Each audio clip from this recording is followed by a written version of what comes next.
Бүгін несиелік амнистия талап еткен жүздеген адам қаржы нарығын реттеу және дамыту агенттігіне барғаны туралы белгілі болды. Қазір енді әлеуметтік желілерде бұған қатысты әртүрлі ақпараттар таратып жатыр. Ал агенттіктің өкілдері мені айыптап жатыр. Яғни Жанболат Мамай өтірік ақпарат таратты. Жанболат Мамайға сенбеңдер. Ол жалған ақпарат таратып жатыр деп. Сөйтеді де, бірақ өздерінің сөздерін ар жағында өздері жоққа шығарып отыр. Біз барлық мәселенің егжей-тегжейін қалай болғанын айтып берейік. Өйткені біз білеміз, билікшіл ақпарат құралдары біздің сөзімізді бұрмалайды және біздің сөзімізді мүлдем бермеуге тырысады. Біз Қазақстанда несиелік амнистия жариялану керек деген талапты бұрыннан көтеріп келе жатырмыз. Бірнеше митинг өткіздік. Алаңдарға да шықтық, ұлттық банкке де бардық, жекеменшік банктерге де бардық. Қазақстанда несиелік амнистия жариялау ол уақыттың талабы. Өздеріңіз көріп отырсыздар, қазір мыңдаған адам, жүздеген мың адам өте қиын жағдайда өмір сүріп жатыр. Несиелік борыштарын өтей алмай жатыр, қиналып отыр. Оны биліктің өзі де мойындады.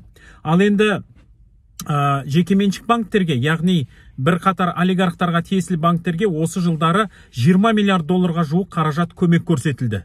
Олай болса неге қарапайым халыққа көмек көрсетілмейді, қарапайым халықтың несиелік борышы кешірілмейді деген заңды талапты біз қойдық.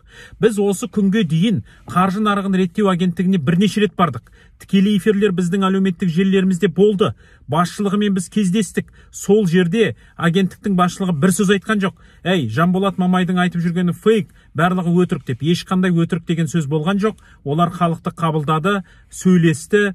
Кейбір көпшілігінің барлығының арыздарын қабылдады, көпшілігіне әртүрлі ұсыныстар жасады. Бұл болған нәрсе және барлық әлеуметтік желілерде тараған нәрсе, оны ақпарат құралдары да көрсеткен болатын.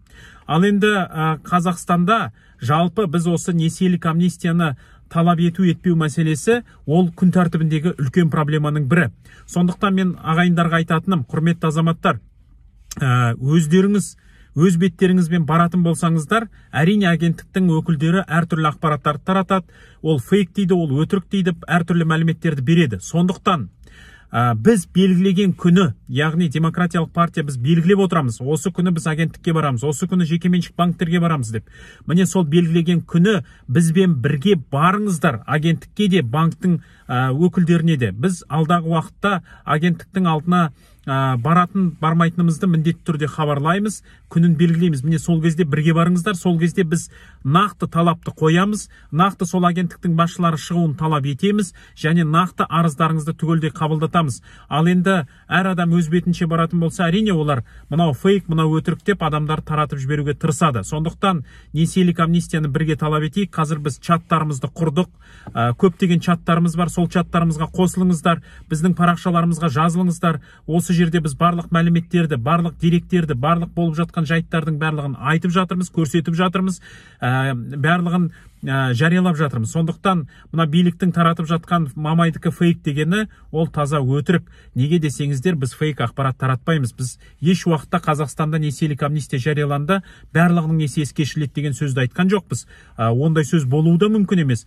Біздің айтпағымыз несиелік амнистия жариялану керек, талап қоюымыз керек және басты бір мәселе, осы 1 қазаннан бастап оны агенттіктің өкілдері өздері мойындап отыр, арнайы заң қабылданды. Сол заңға сәйкес, егер сіз несиеңізді төлей алмаған жағдайда, онда өзіңіз қарыз алған банкке барасыз, сол жерде барлық өзіңіздің жағдайыңызды жазасыз. Қанша қарыз алдыңыз, неге төлей алмай жатырсыз, қандай жағдай қалыптасты. Содан кейін барып, банктың өкілдері 15 күннің ішінде сізге жауап беруі керек. Және тағы 15 күннің ішінде жаңа келісімшарт жасасуы керек. Егер соны жасамаған жағдайда, онда агенттікке арыз жазуға мүмкіндіктеріңіз бар. Сондықтан осыны қаперде ұстаңыздар және біздің арнамыздан ажырамаңыздар.